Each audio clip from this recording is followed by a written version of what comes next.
Bonjour chers frères et sœurs en Christ et bienvenue dans votre espace Valoriser le sacrifice de Jésus-Christ. Alors pour cette semaine, notre thème est: est-ce qu'un chrétien doit avoir des complexes? Est-ce que le mot complexe doit exister dans la vie d'une personne qui s'appelle chrétienne? Frères et sœurs, à mon humble avis, je pense que la complexité ne doit pas exister dans la vie d'une personne qui se fait appeler chrétienne. Parce que quand tu te prends toi-même de tes cheveux jusqu'à tes orteils, toi, tu n'as pas voulu, ou bien du moins, tu n'as pas demandé à voir ce que tu as sur toi. Si tu as eu la taille, cela vient de Dieu. Si tu n'as pas eu la taille, cela vient de Dieu. En un mot, Dieu seul sait pourquoi il t'a créé comme ça. La complexité dans la vie des mondains, cela est admissible parce qu'ils ne connaissent pas Jésus. Ils ne savent pas ce qu'on appelle Jésus. Du coup, ils n'ont pas la lumière. Donc, ils sont toujours dans une perpétuelle confusion. Ils se trouvent toujours dans la confusion. Ce qui leur arrive, ils ne comprennent pas parce qu'ils voient toujours ce qui est apparence. Ce qui vient après l'apparence, eux ne peuvent pas connaître ça parce qu'ils ne connaissent pas Jésus. Du coup, ils n'ont pas la lumière. Du coup, ils n'ont pas ce qui est vraiment essentiel. Ils s'attachent toujours sur ce qui n'est pas essentiel. Ils s'attachent toujours sur des choses qui sont futiles. Mais pour nous qui sommes chrétiens, enfants de Dieu, nous devons savoir que nous ne nous sommes pas créés nous-mêmes. Nous avons un créateur. C'est Dieu qui nous a créés. Nous ne sommes que des agiles. Nous ne sommes que des agiles. C'est Dieu qui est le potier. Donc Dieu lui fait des choses qui lui semblent bonnes. Il fait ce qui lui plaît. Et s'il t'a créé comme ça, il t'a créé court, il t'a créé, c'est pas avec un handicap, tu es né avec un handicap. Dieu seul sait pourquoi tu es né comme ça. Tu ne dois pas avoir des complexes. Tu ne dois même pas t'attarder sur ça même. Il faut vraiment taper l'œil sur ces genres de choses-là. Même si tu es né avec un handicap, tu es né avec un œil qui ne voit pas bien. Si tu es né bègue, c'est Dieu qui a voulu que tu sois comme ça. Et la Bible nous dit que tout ce que Dieu fait est pour sa gloire. Toute chose aussi concourt au bien de ceux qui aiment Dieu. Ce que toi tu appelles handicap là, Dieu sait pourquoi il t'a donné ce que toi tu appelles handicap là. Mais peut-être que tu n'as pas encore demandé à Dieu pourquoi je suis né comme ça. Tu n'as même pas ce nom de lui demander. Dieu fait ce qui lui plaît. S'il t'a créé comme ça, il sait pourquoi il t'a créé comme ça. C'est pas ce qu'on voit là qui est vraiment essentiel. On ne doit pas mettre l'accent sur notre physique. Mais ce côté spirituel là, peut-être qu'il t'a créé avec un handicap, tu as un pied qui ne fonctionne pas bien. Mais ce qu'il a mis en toi là, ça dépasse ce que toi tu vois là. C'est parce que peut-être tu n'as pas encore prié pour demander à Dieu de t'ouvrir les yeux sur ce que tu as, que tu commences à t'attarder sur ce physique qui te cause beaucoup de peine, qui t'empêche de vraiment d'être vraiment parmi des personnes. Bien quand tu te parmi des personnes, du coup tu commences à penser à ton handicap. Est-ce que les gens ne me regardent pas parce que j'ai une main qui ne fonctionne pas bien, ou bien les gens me regardent parce que j'ai un pied qui n'est pas en bon état? Frère de soeur, tu ne dois pas t'attarder sur ces genres de choses parce que ce que Dieu a mis en toi, c'est plus fort que ce que toi tu vois là. Des mondains, peut-être, ils peuvent se moquer de toi parce que tu as quelque chose qui, selon eux, n'est pas normal. Mais eux-mêmes, là, ils sont vraiment dans l'erreur. Regarde, toi, tu es né, tu es noir. Même si dans ta famille, tout le monde est clair que toi, si tu es né noir, il ne faudrait pas que tu sois complexé à cause de ton teint. Ce que Dieu a mis en toi, il n'a pas donné ça à ceux qui ont ce teint clair là. Et ce que Dieu a mis en toi là, c'est plus puissant, c'est plus fort, c'est vraiment plus glorieux que ceux qui ont le teint clair. En un mot, c'est pas ton apparence, c'est pas ton apparence qui importe du mais c'est ce qu'il a mis en toi, le produit qui est en toi là, c'est ce qui importe. Donc toi, tu dois travailler à ce que Dieu a mis en toi là, ça soit vraiment perfectionné pour que tu fasses sa gloire. Parce que ce que Dieu a mis en toi, s'il voit cela porter fruit, vraiment, il sera heureux, il sera content de toi. Mais il ne faut pas t'attarder sur ton teint, ou bien ton nez est trop plat, tu vas chercher à aller rendre ton nez là pointu, d'accord? Dites mon nez pointu là, ça concourt à quoi? Si tu as un nez pointu, tu meurs, tu vas au paradis, ou bien si tu es noir, tu meurs, tu ne vas pas au paradis, ou bien qu'est-ce qui se passe? Il ne faudrait pas qu'on puisse mettre l'accent sur des choses qui sont inutiles. Moi, j'appelle ça des choses inutiles. Parce que ça ne va pas amener nulle part. Même si tu es l'homme le plus beau, bien la femme la plus belle de la planète, frères et sœurs, un bon jour, le souffle là, ça va te quitter. Qui a vu le souffle? Moi, je n'ai jamais vu le souffle. Je ne sais pas comment le souffle est. Mais cette chose-là, elle est tellement importante que, en tout cas, Dieu a donné ça à tout le monde.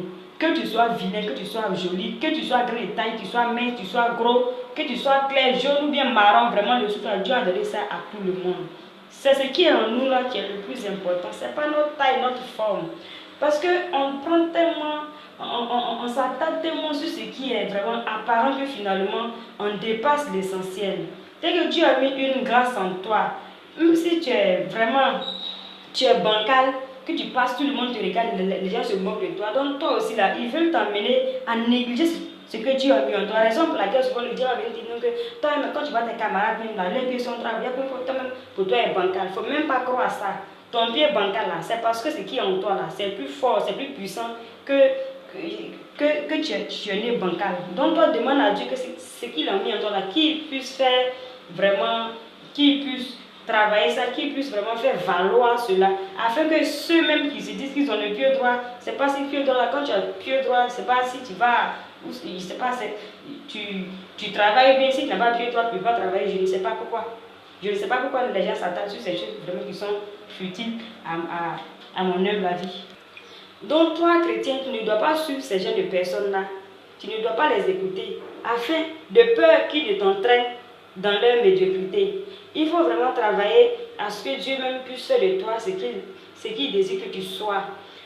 La Bible même dit dans le livre d'Ésaïe, je pense le chapitre 45, que l'agir ne peut pas demander au potier pourquoi tu me fais comme ça. C'est Dieu qui nous crée. Nous n'avons aucun pouvoir sur ce que Dieu fait.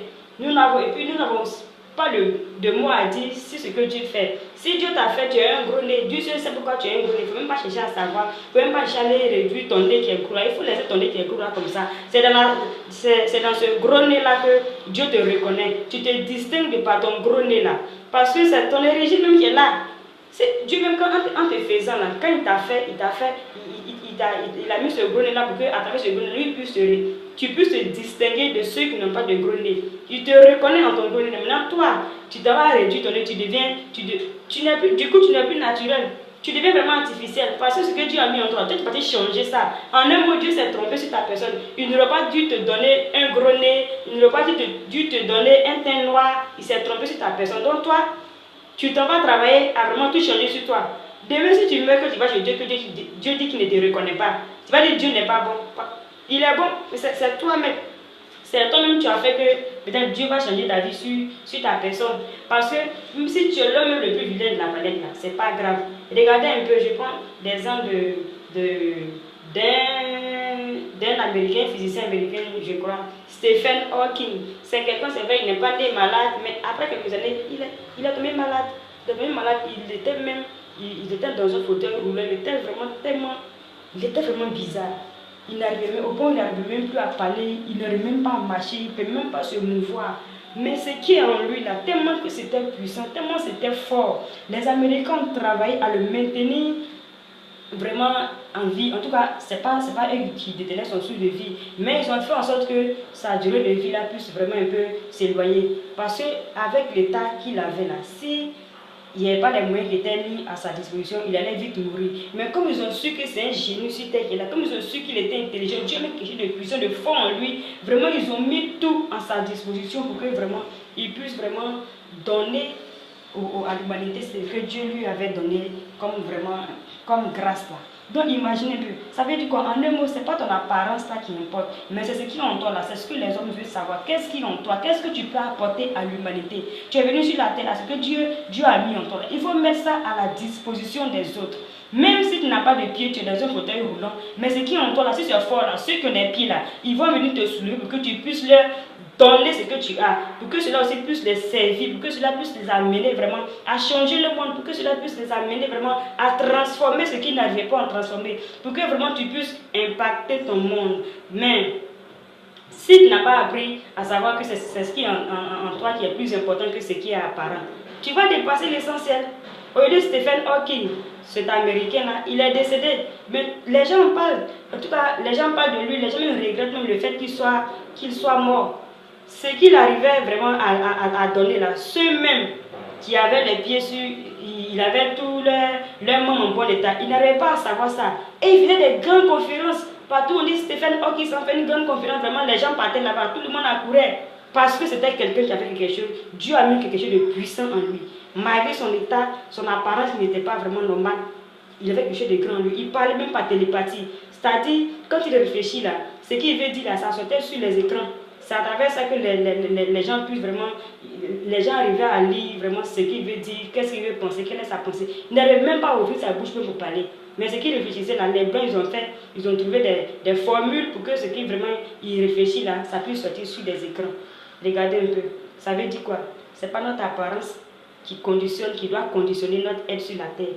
Ce n'est pas notre apparence qui doit conditionner ça, mais c'est ce qui est Dieu a mis en nous là. C'est ça qui est le plus important. Donc, frères et sœurs, toi qui as peut-être un malaise, toi tu as quelque chose qui te fatigue, qui te sent vraiment complexé vis-à-vis des autres, à partir d'aujourd'hui, si tu as regardé cette vidéo, vraiment anéantis, bannis le complexe de ton être, parce que c'est pas ce qui va vraiment empêcher Dieu de vouloir t'utiliser. C'est pas ce qui va empêcher Dieu de faire de toi ce qu'il veut. Dieu aime tous ses enfants au même niveau. Dieu aime ses enfants. C'est nous les hommes qui mettons des différences. Sinon Dieu ne met pas de différence entre ses enfants. Donc il ne faut pas réduire tes chances pour dire que non, je suis comme ci, je suis comme ça. Du coup, tu vas vraiment limiter la main de Dieu dans ta vie. Même si tu es vilain, c'est pas grave. Et puis, les créatures de Dieu là, il n'y a pas une créature de Dieu qui soit vilaine. Tout le monde est beau. Dieu nous a créés à son image. Nous ressemblons à Dieu.